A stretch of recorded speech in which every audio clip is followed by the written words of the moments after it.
Welcome to the Distance to Empty podcast, the podcast where we talk about 200 plus mile ultramarathons and multi-day events. I am your host, Kevin Goldberg, and as always, I am joined by everyone's favorite co-host, Peter Noyes. We are lucky enough to be sponsored by Janji, which we will go into detail later in this episode. We're big Janji fans over here. And Peter, everyone's favorite co-host, had a birthday in between last episode and this one. Happy birthday, Peter. Oh, thanks, Kevin. Did you get any fun gifts? I did. I got an amazing gift, one of the best gifts I think I've ever gotten, and that is sort of like a croc, but it's a deer hoof. So I'm an ungulate now. I know you've always wanted those, so I'm really glad that you finally got them. Thanks, Kevin. Anytime. How's it going otherwise, outside of birthday life? I can't believe it's another race week. I'm running 100 miles on Saturday, so this is going to be a fun experiment. It feels like Badwater just ended. Like I can't believe you were going for 100 miles this week. Yeah, I know, but I'm kind of excited because I think it'll be an experiment. You know, I've seen people that have done like 1,200 milers in a year. They do, one a month basically. So I'm just curious to see what that feels like. Yeah, so it'll be fun. You got 36 hours to make it happen and get your Western States qualifier, so it should be good. I think so. Yeah, the only challenge with this one is the first couple cutoffs. It's I got to book it the first couple cutoffs, and I'm fine. Nice. Well, I'm officially tapering myself, so that feels good. I did a big run yesterday, and on one of my favorite loops out here in Colorado. If you've never checked out the Mount Alice loop in the Wild Basin region of Rocky Mountain National Park, it is quite a treat. I went out with Chris and Brian, and we jumped in a lake and jumped in a stream after, and it was just a really good time. So that was fun. And now nothing but 60-minute easy runs this week until the weekend, and then Wyoming Range a week after your race. Nice. It's a similar goal, right? Just tick off some qualifiers, or? I mean, I'm going into it more like rested and prepared than you are because I didn't run Badwater 2.5 weeks ago. So, I mean, I'll do my best to perform, but the reason I signed up for it is because I need a hard rock qualifier this year, and this was kind of the only hard rock qualifier that fit in my schedule. It's a hard race. I haven't done a ton of research about it, but it seems like historically, if you can do around 30 hours, you perform quite well at the race. I think the cutoff is 48 hours, so I may get a big dose of humble pie and be nowhere near 30 hours, but that's kind of what I'm shooting for because I typically can do that in hundreds. So we'll see how rugged the course actually is and if I eat crow when I get out there. Yeah, and then a Crazy Mountain 100 just happened. That's one that's kind of popping on my radar too. Yeah, great segue, Peter. Was that on purpose? Maybe. Do you know that our guest today just ran Crazy Mountain 100? Maybe subconsciously, I saw a reel and that prompted it. Okay, because we didn't plan that. Yeah, so our guest, I think he actually did end up dropping and DNF in the race. I didn't see exactly what happened, but I think he had plans to go back, had nothing but great things to say about Crazy Mountain. So this chat was a couple of weeks before this race, so it was an awesome chat, and we're excited to get into it with Kaleb Stevens. Let's hit it. Kaleb, welcome to Distance to Empty. Thanks for being here. Yeah, thank you guys so much. I love the show, and it's a real treat for me to be able to join y'all tonight. We are excited to chat. In my pre-episode research, when I was setting up some questions for us here, it looks like you and I had sort of the same gateway drug into this crazy world of running. My first race or first running experience really was the Chicago Marathon. And I see that I'm pretty sure that was yours as well back in 2017. So can you sort of just give us your brief origin story into this sport? Yeah, I when I graduated college, I moved to Chicago and wasn't really a runner. I played sports all growing up, but I didn't really enjoy running. And then when I got to Chicago, starting my career, all of this, it's like, how do I kind of keep myself busy? Like, what types of things can I get into now? I miss playing sports, and so you start kind of thinking through these different things that you can do. And in Chicago, the running community, there's so much there, and so it seemed like everybody was running Ks, 10Ks, half marathons. The marathon then, like marathon weekend in Chicago, is this obviously huge event. And so you always know multiple people that are running the marathon. And one of the years I got kind of hooked into that of I knew a group of people that were doing it, and it was like, well, shoot, I might as well do this too, right? And so I had no idea what I was doing. That was 2017, and so I joined the CARA group, which is the Chicago Area Runners Association, and they did weekly long runs together. And so that's how I got my long runs in, and the rest of it I just kind of just ran during the week. And that Chicago Marathon day was just really neat for me.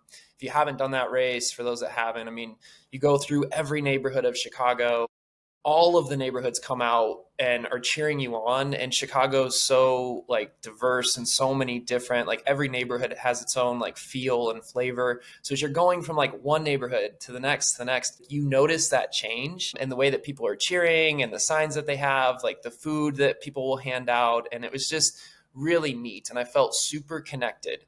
And it was one of those days where it was like, oh, wow, like there I have this like sense of hope for humanity like coming off of this, because it was like rows of people, 3 or 4 deep in certain spots. Everybody's giving you high fives and cheering you on, and it's like, wow, that was a lot of people out there, and everybody was so supportive. And that was my first real entry into a big race like that. And then shortly after that, I just kind of stopped running and fell out of it.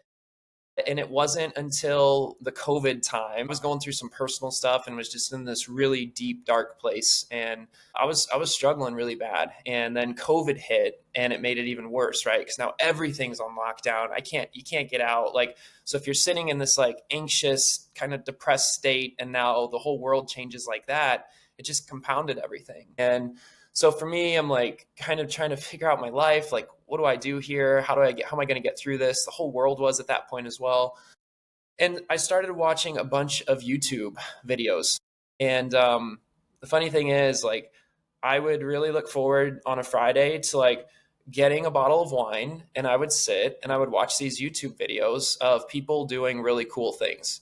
And I would drink a whole bottle of wine by myself watching this. And a lot of it was Aravaipa videos, where the people that were out on doing big hikes. Craig Adams, if you guys have seen any of his stuff on YouTube, really cool stuff. That's really where I started to then see races like Cocodona and like some of these 100 milers. And I thought, like, I don't know how these people do this. This is crazy. And I got hooked. And it was through that, as I'm just like watching these videos week after week in like a really kind of depressed state, where I'm like, man, I got to start. Maybe I should just start running again. Went out and would just do like 2 or 3 miles and just would run around the neighborhood, and decided with a friend that I'm going to run another marathon, the Cleveland Marathon. And we actually made a little bet at that point that was we were going to run a certain number of miles every month. If one of us didn't hit it, we owed the other person money. We put it into a pot. And then at the end, the person who won the whole thing got all the money. If we both achieved our goals of our running miles, then nobody had to pay anybody. And that's really what kind of helped us both train for that race. We both ran the Cleveland Marathon. And during that time, too, I did a big backpacking trip in Glacier National. And I was starting to fall in love again with kind of running and that experience in the community. Did this big hiking trip with my friend and was like, man, there's a whole world out here that I've seen through these YouTube videos, and I'm missing out. Like, being in Chicago, I don't get to see this stuff. How can I see more of these trails with limited vacation time? And I thought, well, why wouldn't I combine that with this running stuff that I've seen on YouTube and just try to do this? If I can go, a race like a Cocodona where I could see 250 miles in 1 week, like that would take me forever to hike it. I would never have enough vacation time in a year to do this like full journey. And so that's really what got me into it then, of like, okay, got through the Cleveland Marathon. Now I want to go run an ultra and I want to see what this is like. And one thing led to another. I ran a race, I ran another race, and it just snowballed, and I fell in love with the community. It helped me to grow out of that place that I was in and just like find peace again, and then really kind of level set my life in a way that would have been very difficult to do had it not been for running in the community and all the benefits that we all know that come with the sport. So you're obviously quite big in the running space now, your social media presence, and you kind of got into this a little bit that you had an eye on a prize, seen those YouTube videos or whatnot. But yeah, what did that look like? Kind of going from the early days of the pandemic, just running to get some things out, to really just being all in. What was that? Just kind of slowly morphed into that, or was there like a compelling moment that things really shifted? My first ultra was in December. My family lives in Indiana, and it was a small 50K called the Huff. And the morning that I woke up to run that race, I was so nervous and looked at the weather, and it was 35 degrees. It was like the weekend before Christmas, 35 degrees, and it was a thunderstorm. And it had rained like an inch. So it was freezing cold, but not cold enough for it to be snow. There was mud everywhere. And I remember I woke up and my family was like, hey, like, you don't actually have to do this. Like, this is ridiculous. Like, it was lightning, like, gnarly. And I'm like, no, no, no, I have to do this. And I went out there and I just remember standing at that starting line, getting soaked by rain, it being this thunderstorm, and looking around that starting crowd and just realizing that, like, there's a lot of savages in this starting crowd right now. And there's a lot of people that are going through a lot of things like I've been through. They all have their own stories, and they're all out here embracing these like really horrible conditions, knowing that this is nowhere close to the worst thing that they've ever been through in their life. And they all have smiles on their faces. They're all super happy. And this is a really cool moment. And it was, I would say, that was really what tipped me into it. Even before I had finished the race, it was like, this community is what I want to be a part of. And these people understand like the real kind of realness of life and what comes with it. There's not a lot of fluff here. And that's really, on the social media side and all that stuff, like I didn't start any of that to try to like build this crazy account. I did it to try to just connect with other people at these races and just try to like find real people and stay in touch with them after it. Because really, like after that first race, the Huff, I knew like this is very, very special. And I don't want to like people that I come into contact with, I want to be able to stay close with them throughout my life, because you don't come across people like this in everyday life typically. So you said that was December 2021. So 2.25 years later, 2.5 years later or so, you find yourself standing on the start line of your first 200 plus mile race at Cocodona 250 last year in 2024. So, I mean, we've certainly heard of shorter trajectories, but that is on the shorter end of what we hear, going from like 50K to 250 in just over 2 years. What made you say like, yeah, like I'm going to sign up for Cocodona. I need to be on the start line. This is the race for me. And like, what was the step from the Huff to Cocodona 250? It was all the hours I spent watching those YouTube videos. It does, like, just saying it makes me super emotional because, there's things like that you watch, and all the films like the Dylan and Jamil and all them that they're cranking out with this, like, it impacts people like me in such a unique and special way. And I spent so much time watching folks in that first year's documentary and all of that, where I just was like, I have to do this at some point. And once I got past that first 50K and realized like, okay, like, yeah, this stuff is scary, but it's manageable. It was one of those things where I'm like, I have to do it. And I want to do it sooner than later because I want to experience it. And I think whenever you go through something really difficult in life and you're challenged in unique ways, whatever that is, we all have those things that we run into. It gives you a sense of like, once you pass through that storm, at least for me, I want to continue to put myself in really uncomfortable positions because I don't want to lose my edge in life. And so if I can kind of force myself to do that through something physical that I know is also going to be incredibly mentally challenging, I might not do great in it, but at least like I'm putting myself out there and I'm having to sort through kind of that mental chaos that you're going to experience in a race like a Cocodona. And I know I'm going to come out the other side and be better for it. Maybe not physically, but definitely mentally.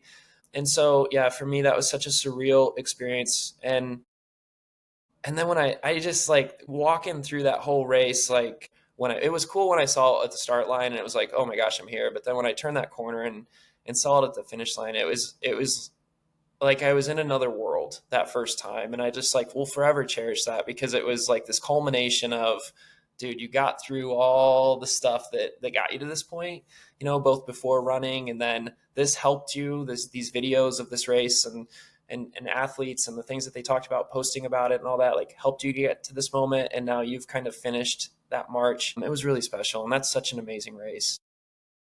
So you mentioned, seeking Cocodona, wanting to put yourself in uncomfortable situations, kind of mirroring life. Curious, in your race, just how uncomfortable did you get? Was there any moments where you were so low you thought you might not finish? Or I don't know that I thought I might not finish, but I definitely toyed with the idea of what if I just quit? like it's like I knew I wasn't going to, but sometimes when you have these thoughts where you can just be like, you know what, I could just stop right now. It gives you this like sense of relief for a moment of like, yeah, I could do that. And you're like, but I'm not going to, I think right around Whiskey Row that first day, I had a pretty big blister that developed on my big toe and was like engulfing my big toenail. And I thought like, this is probably going to be pretty miserable for the rest of this race. And what happened was then I started, changing kind of my foot strike. And then I got a giant one on my heel. And then I got a big one on the other side of my foot. It was like my whole right foot was just blistered up. And so that was pretty uncomfortable. I think the other part about Cocodona it was kind of funny to me. Everybody talks about the Eldon climb. And so after I got to the top of Eldon in my head, I'm like, well, the hardest part is over. And then in my head, for some reason, I just had framed up like I'm done. But you're not, right? You still have that descent. Then you go through Buffalo Park and you got to get to the finish line. And I just remember I like loosened up just enough where all of a sudden, when you realize like I still have 8 miles left, it felt like eternity. And 8 miles that was never going to happen or be able to happen. And I got into Buffalo Park and I looked at my pacer and I was just like, I'm so sick of this. I don't even care if I finish anymore. And I was like 4 miles from the finish line, but it was just like once you relax, it's really hard to pick that back up. So that was actually one of the hardest moments for me. Easiest section, of course, almost to the finish line, but mentally just kind of let it go. And yeah, that was a lesson learned. Yeah, and it might be more difficult now, like the way they had it this year. So, you're on the wait list, you might get to experience that. Like it's less than 8 miles, but I mean, Peter, how far away is Trinity? How many times did I ask you that? Trinity is 4 miles out, so actually now there's a place to quit in Yeah, that yeah, section. Yeah, no one quit at Trinity in 2025. We'll see if we can keep that streak going. yeah, That'd be brutal to quit 3.5 miles from the finish. yeah. But yeah, I mean, I think I get what you're saying. Like I spend a lot of time out there, like not like considering dropping, but like more fantasizing about it. Yes. Like yeah, that would be really nice. Like Yeah. it's almost just like allowing yourself to like enjoy the fantasy of dropping, which would be a lot more comfortable and easier than what you're doing. Yeah, it's like I'm one decision away from being in a bed Yeah, yeah, or you having a bowl of mac and cheese. One decision, and you can hold on to that and it like gives you something to like, I yeah. guess, dream about. It's like a perverse form of escapism. Yeah. So Caleb, this year in 2025, you had a different role at the race, which from what I saw went really well and was really awesome. You were behind the mic for a good chunk of time on the Mountain Outpost live stream. You did the pre-race preview for for the field with Chris and AJW. How did that come to life? What was it like being on the media team? I mean, that experience must have been so cool. Yeah, it was awesome. And, my story with watching so many of the live streams to kind of help me get to this point, to sit on the couch between Chris and AJW for that pre-show was such a surreal moment for me of just being like, wow, you've really come so far in a few years of being able to be here in this moment and be in the studio. It was such a treat because I've had a chance to watch that race as a fan. Then I had a chance to run it. And then to see it from yet another angle was really special. And all the work that goes in, I mean, that team, the amount of work that goes into that live stream is incredible. The number of people that are involved in it, the vision that they have of how to tell that story. And then going through remote parts of Arizona where there's not a lot of reception, where it's very difficult to get quick answers at times of kind of what's going on out there, and being on the mic but then watching the team to the side as they're troubleshooting issues on the fly. It's like constant firefighting to make that production what it is. Was amazing. It is such a team sport. That is a team sport as well. So it kind of came about. Originally reached out right before Damn Good Run earlier this spring, and Chris was like, hey, you want to do a kind of a your first race? Do you want to maybe get up behind the mic? And I'm like, yeah, I'd love to.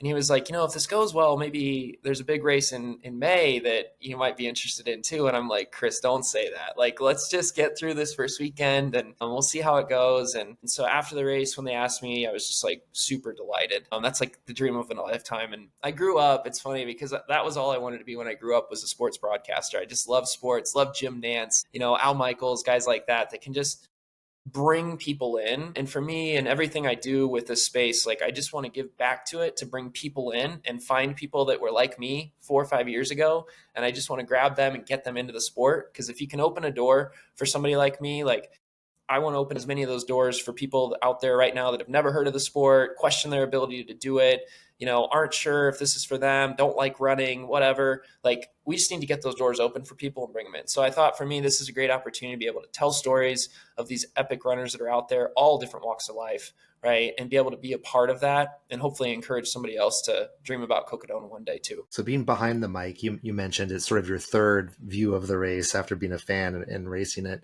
So what did you learn new about the event or people's approach to running that you can kind of take away? That's a really good question. There's many ways that you can race Cocodona.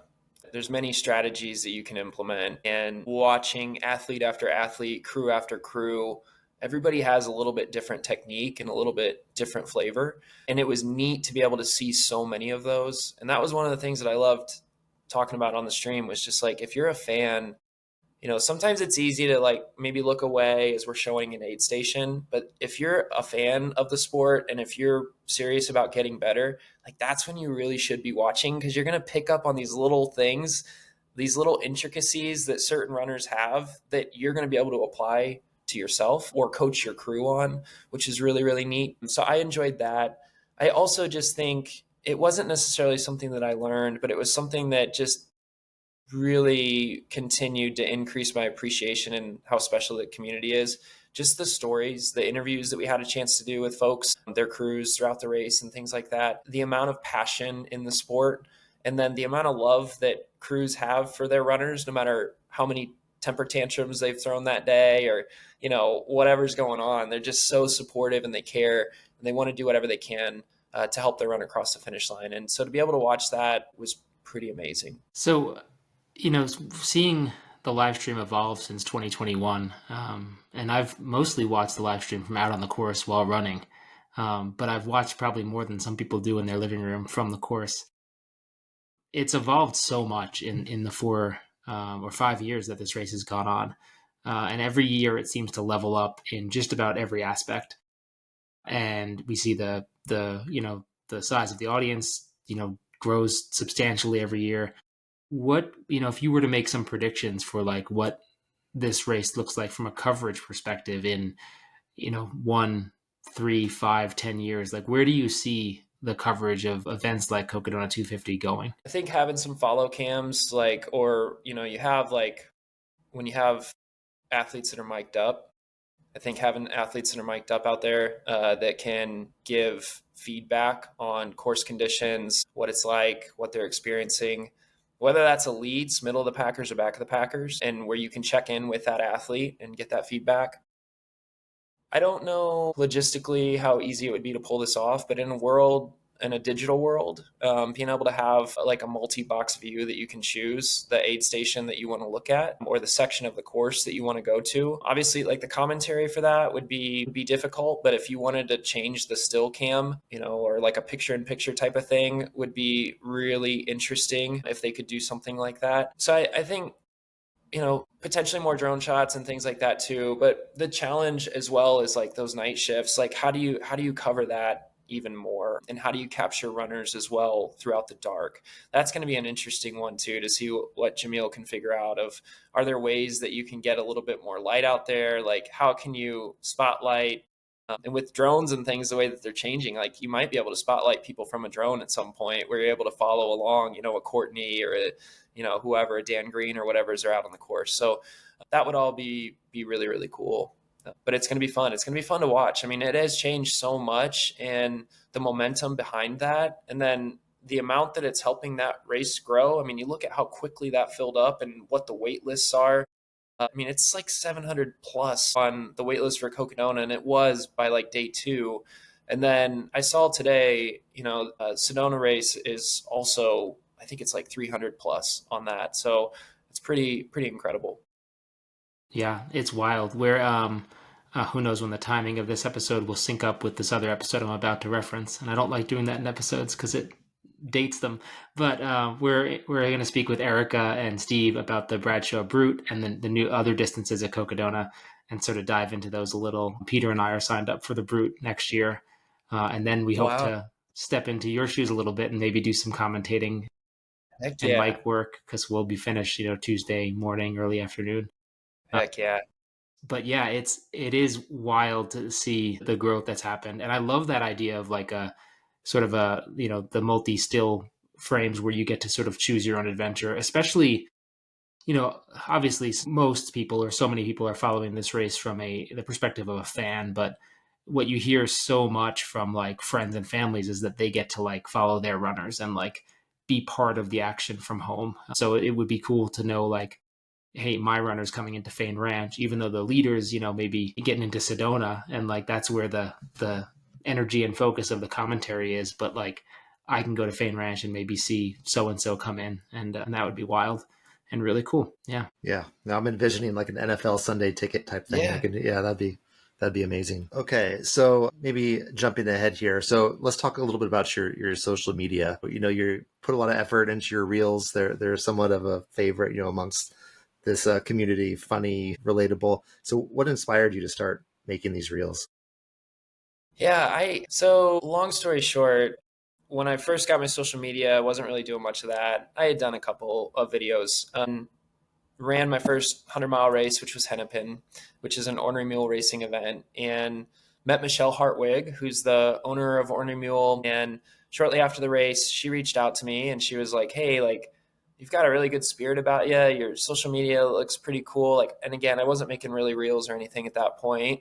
She was like, "Would you like to run the Ornery Mule Racing social media?" And I was like, "I have no idea what I'm doing." Hadn't had social media for years. And again, I'd only gotten it because I wanted to connect with other runners at races. And I'm like, yeah, sure, that sounds fun. Like, I love learning new stuff and being challenged and whatever. And so as I started to learn, like, I'm an engineer by trade, in my job, and focused on like continuous improvement and like lean stuff. And so it's all about, for me, like numbers and efficiencies and like all of that. And so I started to get hooked on this like whole, like, how do you actually create things that are going to do well in that algorithm?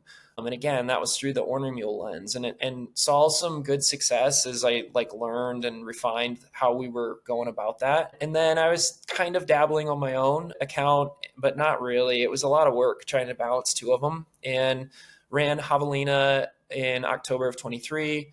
And I was just sharing some miles with Andy Glaze, and we were talking, and he was telling me his story and all of that, and we were diving into it. And I'm like, telling him about the social media stuff with Warner Mule, and that I kind of tried to do it on my own a little bit, but not really. And I said, I don't understand how you stay so consistent. What's the trick with this? Because it's a lot of work. And Andy was like, I think about it in the same way that I think about training. It's just something that I need to do each day. And so if I can frame it up in my mind that way, it's really helped me. As he's grown his account, obviously, and now it's massive. And it was at that point, but it just continues to get bigger and bigger and bigger. So really, it was after Javelina and talking to Andy. I think at that point I had like 1,400 followers, and I was just like, okay, like, I guess I'll just try to post every day for like 6 months and see what happens. And I'll just be really consistent with this, take the stuff I learned on the Ornery Mule side and apply it to my own, and just really started working it. And I'm a bit of a perfectionist, and I really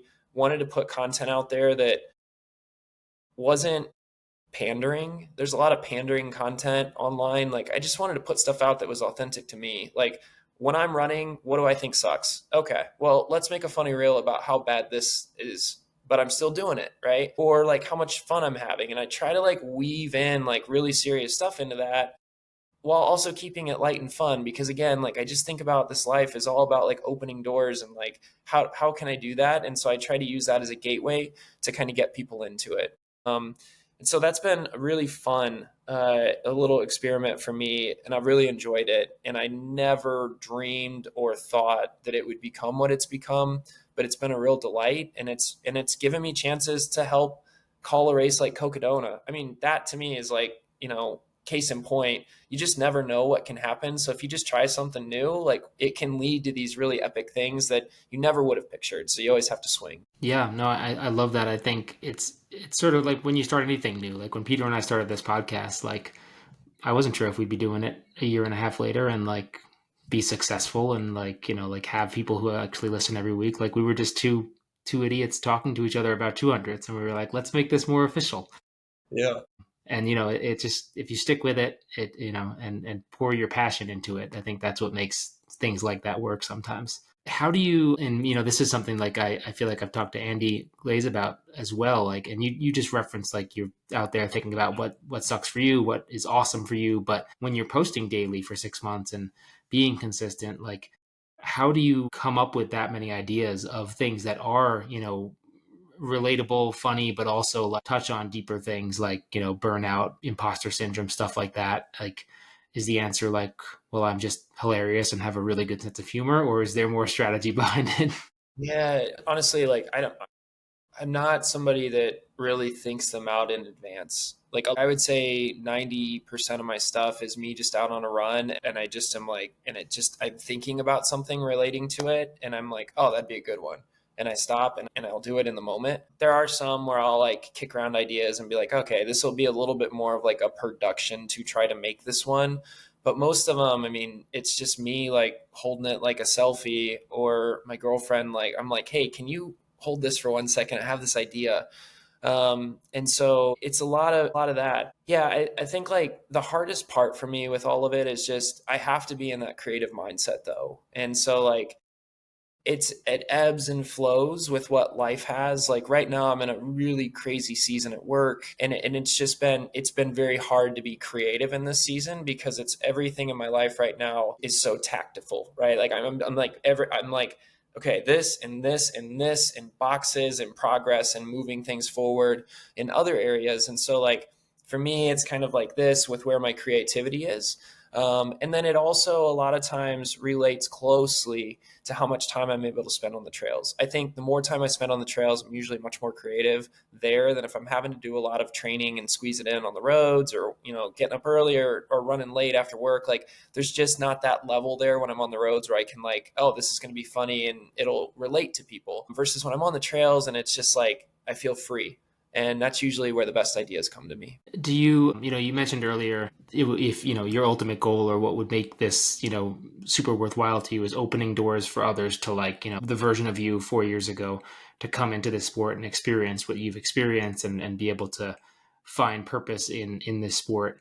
Do you get messages from runners saying that your content like has helped open those doors for them, and like it must be like such a cool full circle moment for you? Yeah, it really is. Yeah. And then like I get a lot of those messages and then a lot of like at races and things where people will like they'll give me a high five and I'm pretty introverted. Like you don't see that on my like Instagram. Like I can do it for myself, like for this. And like I love talking to people and whatnot, but like I can be very uncomfortable in situations like that, especially when I am in a situation where somebody has acknowledged me and it's very humbling when they come up and they're like, hey, thank you so much, your stuff and or others are like a big reason why I like got out the door and I'm out here. And I heard that like a lot of the bigger races out here, Cavallina, for example, and others, you hear a lot of that at those bigger races that bring in a lot of people where there's multiple races as well. So if somebody's out there running that like 19-mile loop at Javelina, like a lot of those folks like can train over the court. Like that's not something they've been training for necessarily for 6 months. So for some of those folks, this is like a new experience as well,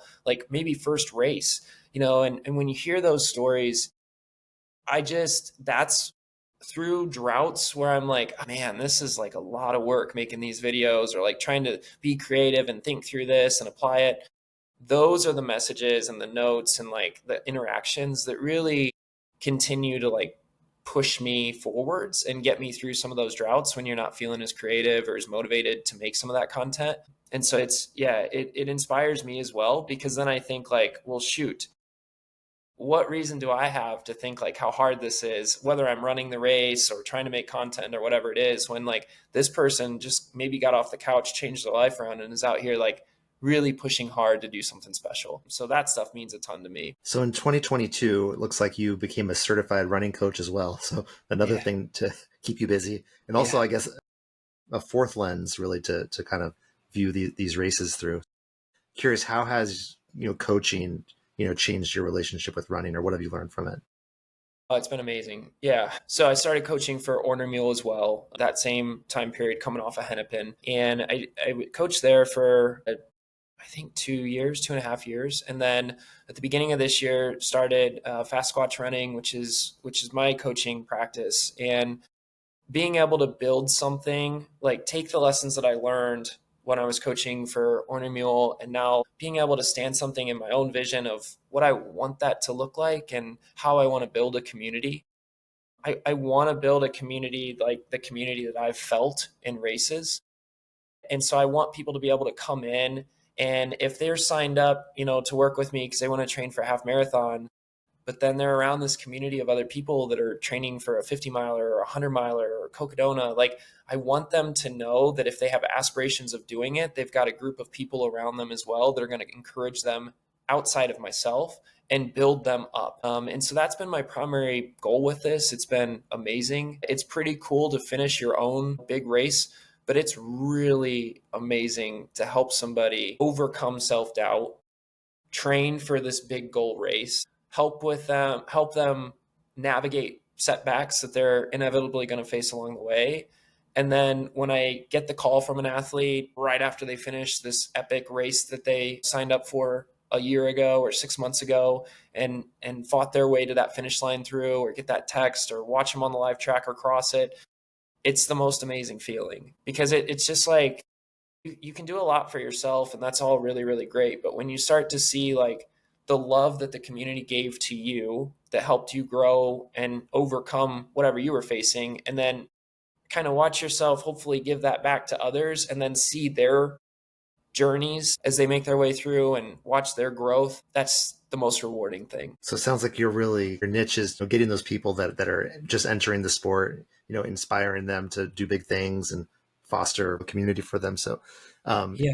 what are the tips, or like, how are you able to, push these athletes and help them realize that they can do more? And especially like when it comes to the mental side of approaching these races.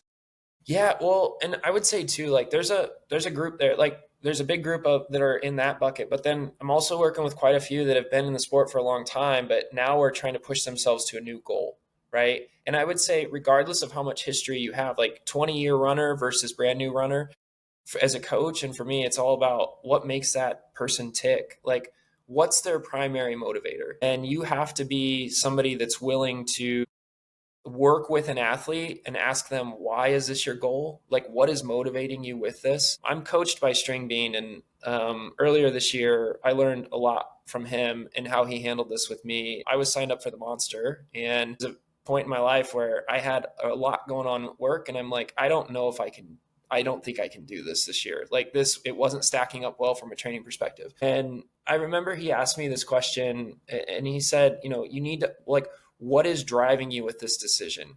Because there's a certain weight that you feel if you're making content that you can say, my gosh, all these people know that I was going to run this race and now I'm not. And that's horrible. And am I going to do it for them?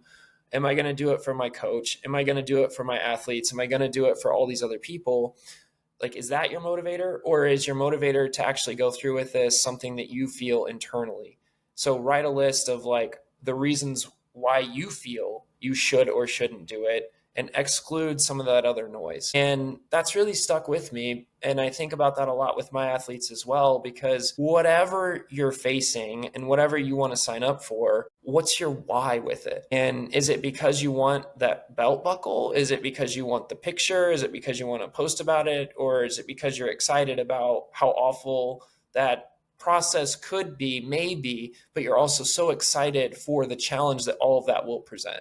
And I think you have to draw those lines. And so whether you're a new runner or an old runner, whatever it is that you're trying to balance, like working with athletes through that to understand what's their why, and then understanding what makes them tick and what motivates them. For some, it's a great PR. For others, it's a really hard adventure. And for others, it's both of those put together. And so you need to be able to navigate that with them. Everybody has different buttons that you need to push. And that's why I think it's really important to get to know the human side of that. And it's not just about the numbers, but it's like, who are they as a person and what do they need to help them? Because you can't just motivate somebody 24/7. It's like they need to have their own motivators. You just need to understand how to shepherd them when those motivators are a little bit low, or, when they're just not feeling up to it in a given period of time or given season. Yeah, I think that's, really good advice from Joe. I worked with Joe as well a while back, and he's a great mentor and helps put things into perspective. And I think that's what a good coach does, is like they just make it easier for you to make the decision that you need to make. Yeah. So, we mentioned you're on the Cocodona 250 wait list for next year. What's next for you in this sport, in this distance? Like, are you hooked on the 200 plus mile distance? If you don't get into Cocodona 250, have you dreamed at all what else is on tap for 2026? What are your dream races and your goals in the near future for this sport, and in particular that distance, if you have it, any, like in the 200 plus mile space? Yeah, my next race is Crazy Mountain. So I'll be running that in July. And then I've got Kodiak 100 in October. So this year for me was all just about the adventure, and just kind of wanting to really explore some kind of big mountains and just get some different experiences. Next year, yeah, hopefully Cocodona is in the cards. If not, I'm not sure. I think I've had to really, candidly, like my season this year has been much different than I thought it was going to be, just with work and launching a business and all these different things that I have. And it's been good for me to experience that, because it's reminding me, I started getting very focused on the PR aspect. How fast can I get? How much better can I get? Like it started to become that mentality that I have to have in a lot of areas of my life, where I'm trying to drive out, you know, drive improvements, cut costs, all this stuff that I do every single day. And I started to have that mindset again with this running piece, which is great. It is. But you also have to be reminded of, again, your why, right? And so it's been a good chance for me this year to like reset expectations of why I do this and why I started doing this. And so I'm really curious. I don't know what 2026 holds. I hope to have that adventure at Cocodona. If I don't, likely it's going to be just more adventures. And I don't know if that's going to be at the 200 distance for next year. It's going to depend, how some of the other stuff is going in life. But I know that I want the adventures. So I've thought about, various races or experiences that would help, drive some of that. But I'm not sure. That's not a great answer, but we'll see. I think that's a fair answer. You got two big races on this year, so I think it's sometimes important just to finish what's on the schedule before The hard dreaming thing too is big. they're all filling up so fast right now that it's like you have to you got to plan in advance, or you're going to miss out on all the good stuff. Yeah, well, maybe that's a segue to my next question here. Is that obviously the 200 scene is changing rapidly. I think our podcast is evidence of that. Cocodona is selling out instantaneously. So, from your perspective, you've done the commentary and everything. Where do you see the 200-mile scene going, and what's excites you the most about what's been happening? I hope there are more races, for sure. What concerns me is I hope that it doesn't become just I hope it doesn't just become the social media aspect, where it's like people are doing it for those reasons, where it just becomes clout and posts and views and clicks. I hope that it continues to be for the experience and for the challenge.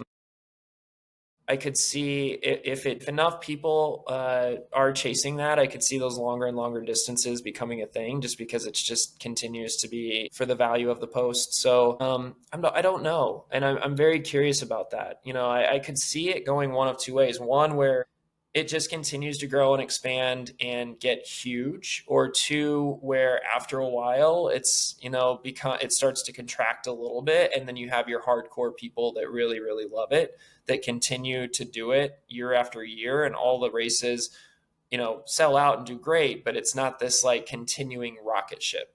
So I don't know. I'm very curious about that. I think you're always going to have a ton of interest in the Cocodonas and in those races, but I'm not sure if that will continue to have like a 2x or 3x or 4x multiplier of interest in people who are actually running it. And that's what I'm really curious about. Kaleb, if you could go back and interview yourself post Cocodona on the live stream, what would be the number one question you'd ask yourself? Dude, why'd you wait so long to sleep? Like, what was that about? And then like, why were you like just whining around Buffalo Park for so long when you were 4 miles from the finish line? That's probably what I'd ask. Yeah, no, I would ask, what was that experience like from like the crew's perspective? Like, who helped you get there? I think that's always such an interesting thing. And then the other thing, I did get a chance to go in for the interview, and I walked in there. I was so excited to do the interview, and Corinne was actually who interviewed me, which was super cool because then I got to be with her on the live stream this year. And that was the first time I met her. And they said, hey, they want to have you on the live stream for an interview post race. And I was so excited. I literally left the finish line, grabbed a coffee, and drove straight there. So I was still wearing all of my stuff, still had my bib on me. And I was like the new kid, like first day of school, just like so excited to walk in there because they'd asked me to be on the live stream. So I probably would have had something funny to say about like, you couldn't have like taken a nap or showered before you came in here or something about that. That was a really good memory, but yeah, fun times. All right. So we wrap all of these up by asking our guests the same 5 rapid fire questions. So I'll kick us off. First one, what's been your highest high during a 200? When I was probably right about that 200-mile mark at Cocodona, that 210, somewhere in there, I somehow got like the second wind that probably lasted for all of 20 minutes, but I was running so hard and felt so good. And I think I felt I could like see the barn almost, like where I'm like, oh, I'm almost there. And just then totally burned myself out with like 30 miles left. And I'm like, oh no, I shouldn't have done that. But that was awesome. Like I felt so good for a short period of time. What about the flip side, your lowest low during a 200? Lowest low was probably going up Mingus last year. It was very hot and I just kept having to sit down, and I felt bad for my pacer because he was excited to be out there and explore, and it seemed like every 10 steps I'm like, dude, I need to lay down and try to catch my breath and nap and whatever. And so that was pretty low because I was realizing how much farther I had to go still and how awful I felt. And having never done that before, experienced that feeling, it was just like, wow, can I do this? Like, what's the back half of this race going to feel like? So that was pretty rough. All right. And then what about your favorite food at Cocodona? There were so many. I don't know if I can pick one. There were the Pillsbury Doughboy cinnamon rolls that they do in the waffle press. That was amazing. And then there was the pasta up top of Mingus that after I finished that awful climb and I got up there, it's the ravioli, or I think it's ravioli, or lasagna, that hit so hard. And then I took a really great nap and that brought me back to life. So Kaleb, I've run Cocodona 4 times, and it's lasagna. The lasagna at the top of Mingus is like the best thing in the world. I've had it every year, and I usually my crew doesn't bring me food at Mingus because I know I want that lasagna. So this year I got to Mingus earlier than I ever had before, and they hadn't made the lasagna yet. No. I was devastated. It really, it ruined my whole race. Yeah. Did you wait around for it, or did you have the discipline to keep moving forward? I had like some like dry, crappy pancakes and like cried and then just left. So, pro tip, if you want to be fast, maybe wait till after Mingus to be fast so that you get the lasagna. Yeah. All right. What about your favorite piece of gear for a 200? So if everything was generic and you only got to select one piece that you got to pick out, what would you hone in on? I really love my shorts that I use. They're Lulu shorts, but they just hold everything in, and they're just great. Like I don't have chafing problems with them, and they're awesome. Yeah. Okay. And the last question, I think we know the answer. It's the theme of this podcast. We have to ask anyway, and that is, have you found your distance to empty yet? Not today. Not today. I don't think we've had anyone say not today. I like that answer. Kaleb, thank you so much for joining us. That was a fun chat. Yeah, no, thank you guys so much. You guys are doing great work. You guys are opening doors. You opened a door for me at Cocodona. I appreciate it. And keep crushing it. Well, that was a fun chat with Kaleb. I think when people are just scrolling on social media, they take for granted like the amount of work sometimes it goes into creating content for the people, and us growing a podcast and whatnot. It's fun to kind of get into that side of it with someone. Yeah, yeah, it's a bigger lift than I think, certainly than I realized, and I think most people realize to create good stuff. And he's got some awesome stuff over there on his Instagram, and did a killer job on the Cocodona live stream this past year. So it was fun to dive into that stuff. And now releasing this the week after Crazy Mountain, hopefully this brings Kaleb a smile and gets him motivated for going back for some redemption there. I know he was excited for that race, and it just seems like such a cool race. I certainly want to check it out one day. Agreed. All right, let's get into some things. What do we usually do after episodes? Well, I can always switch gears. You can always switch gears. Should I do it? Let's do it. All right. So I have a segment today called Positive Self-Talk Fueling the Fire. I thought that's a good one since we're both racing soon. So positive self-talk, the magical and somewhat quirky practice of conversing with yourself in a manner that would make even the most dedicated motivational speaker raise an eyebrow. When you're gunning for that immense ultramarathon, the kind where you're basically running through time and space, your ability to chat yourself up can be the secret weapon that revs up your engine, fuels your fire, and catapults you past those mind-numbing miles. It's almost like being a human cheerleader, but without the pom-poms. That's amazing. I'll keep that in mind when I'm out in the middle of Wyoming suffering. Only positive self-talk. Speaking of self-talk in general, someone recommended that we do an episode about overcoming boredom during two. It's like things to do to like entertain yourself and stay focused on the task. And I think that could be a pretty fun episode. Unfortunately, I think we'll make it a bonus episode because it would be one between you and me and not with the guests. So if people are curious about what we think there, Peter and I will do a bonus episode on that. So you can check out our Patreon in the show notes and see what all that entails. And we can dive into how not to be bored at 200 plus mile ultras and during training and all that fun stuff. So we still release episodes like this every week, but we do have a Patreon with a growing library of bonus content, growing Discord community, and it's been a lot of fun. So check that out. How's that is that a good segue plug, Peter? I think so. And I'm restraining myself from throwing out some anti-boredom things I've noticed. Yeah, no, we'll hold it for the episode. We'll record that. Cool. Well, let's see what else we got going on.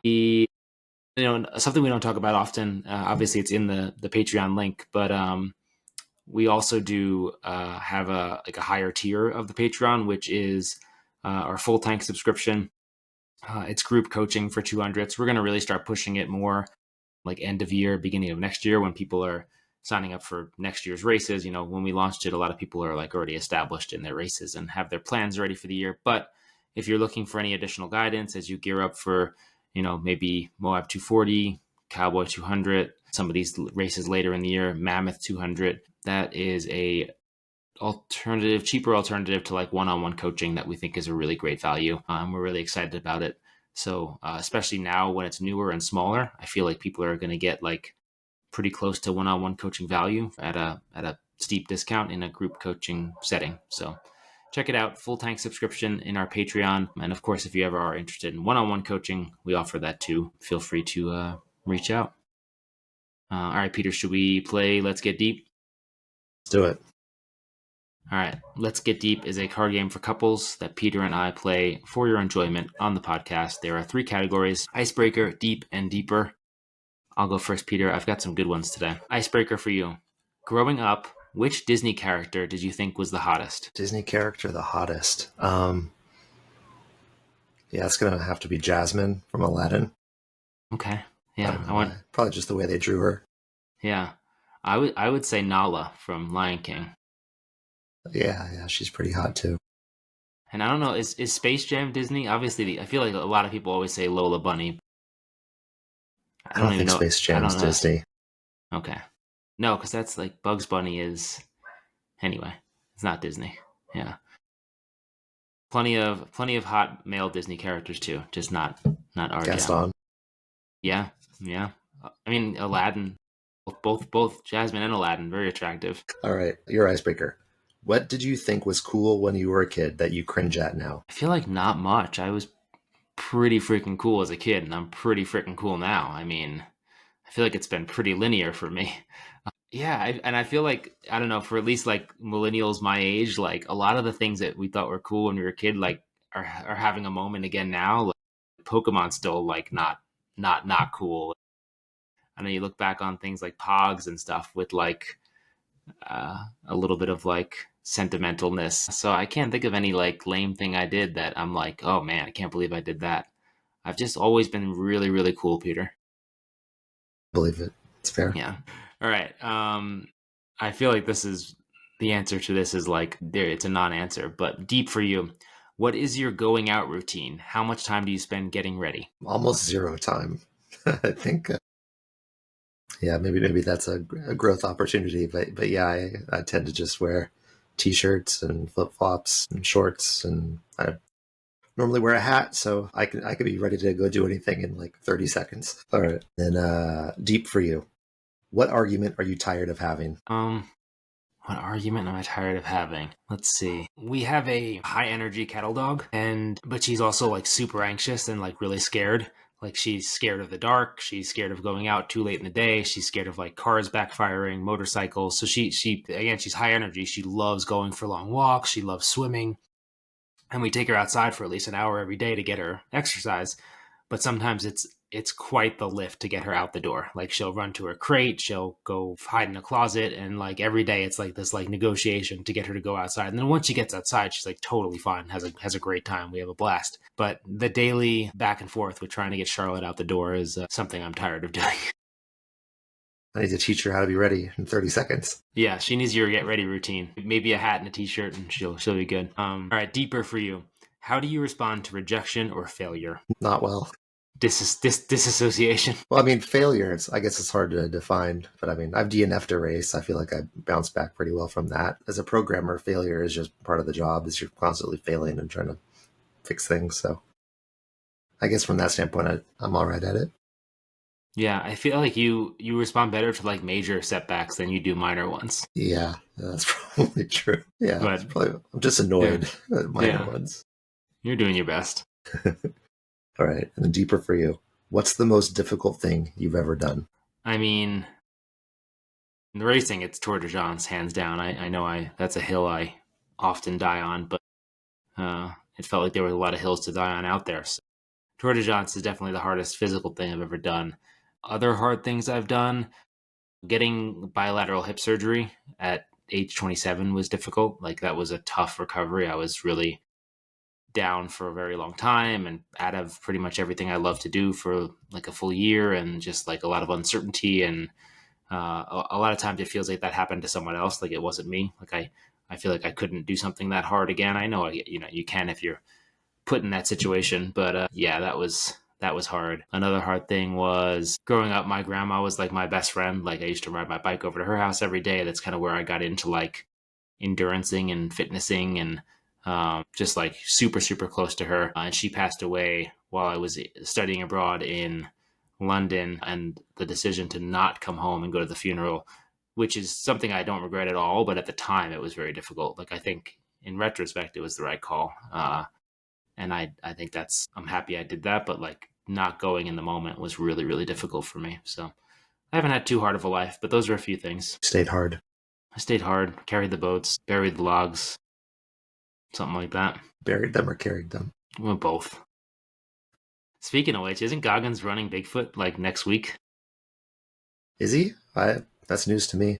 I think he's on the entry list. I think Goggins is running the Bigfoot 200. He hasn't raced anything in like 5 years or something. Yeah, he does that though. He goes a few years in between sometimes. I miss racing Goggins, undefeated against him. That's cool. Yeah. Speaking of which, oh my God, Jinx. What were you go? I was going to say, speaking of which, yeah, Bigfoot's coming up, so we owe you all a preview episode. Yeah, we will. We'll get a good preview episode out next week, and let's see.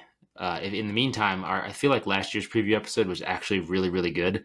And then they went and switched the course to the out and back 4 times to Klickitat. So people didn't get to really take advantage of it. So I still think there's value in scrolling back through our episodes and listening to last year's Bigfoot 200 preview. I don't think the course has changed too much, but we will do a 2025 edition for folks running Bigfoot here in a couple weeks. I will release that early to middle of next week. And Peter, I was thinking we should do a summer break. I know we have episodes to release, but maybe we, after AC and Wyoming Range, we take a week off and do a bonus episode and sort of regroup and record some more episodes. That sounds cool. We could always do, what do they call it? When you replay an old episode. An archive episode or like a re-release. Yeah. Yeah, that's a good idea. But yeah, we want to, if you wanted to, Peter, you could collect some audio at AC and I could collect some audio at Wyoming Range. People really seem to like the style of your Badwater episode where we had the in the field audio. So maybe we could try to create a recap episode of those two after taking a week off. And could be fun. Sounds good. Mine will just be I'm dying. Yeah. I hate climbing up to Shortcut. You can take shortcuts in that race? The turnaround is called Shortcut, and the canyon right before it is where souls go to die. A shortcut sounds easy. Well, let's see, what else? You watched the favorite version of the sequel to your favorite ever movie last night, right? Yeah, The Accountant 2. Yeah, it was great.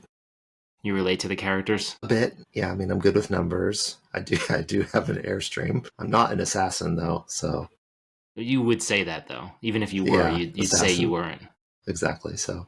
Yeah, it sounds like there'll be a sequel. It was very successful, so they got to keep pumping these out. Yeah. Mel and I went and saw Fantastic Four last night. That was pretty fun. And that's Pedro Pascal, right? Yeah. We went to Alamo Drafthouse, and one of my favorite things in the world is to go to Alamo Drafthouse after like a huge day of running, because then I just get a whole bowl of popcorn and like 17 Coke Zeros and just go to town. Red vines. No red vines. Red vines are good if you want to like start a fire. Good Tinder. Yeah, you can use them as that. All right, let's see. We haven't talked about Janji yet. Peter, what's Janji? Janji is an apparel brand that makes clothing for people that want to go farther. They, we stand by the gear. They sponsor us. Yeah, about to go 100 miles. And they do good things. They give back to provide clean water globally. So, yeah. Man, 70-something episodes in, and our ad reads are just getting better. Yeah, and you can support us by supporting them. So I think it still stands. If you order from Janji, you can use the code DISTANCE to get a 10% discount. And then as you check out, there's a way to select how you heard about Janji. And you can select our podcast, Distance to Empty.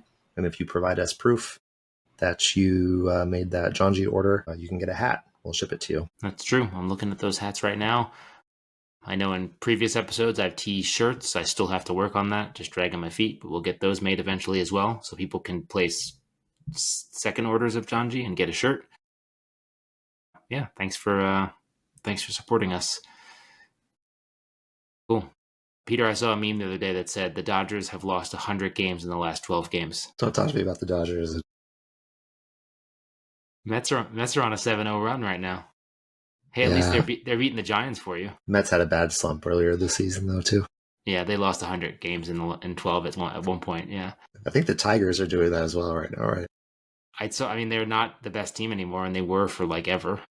Yeah, I think the Tigers are having similar issues. I hate baseball. It seems like every first place team right now is like almost the same record. They're all like 60 and 48 or something. I think the Blue Jays are like 64 and 44 or something. Wow. All right. Well, we start a new series today, so yeah, we'll turn it around. You're still a Mets fan for the last weekend this week because we're playing the Padres now.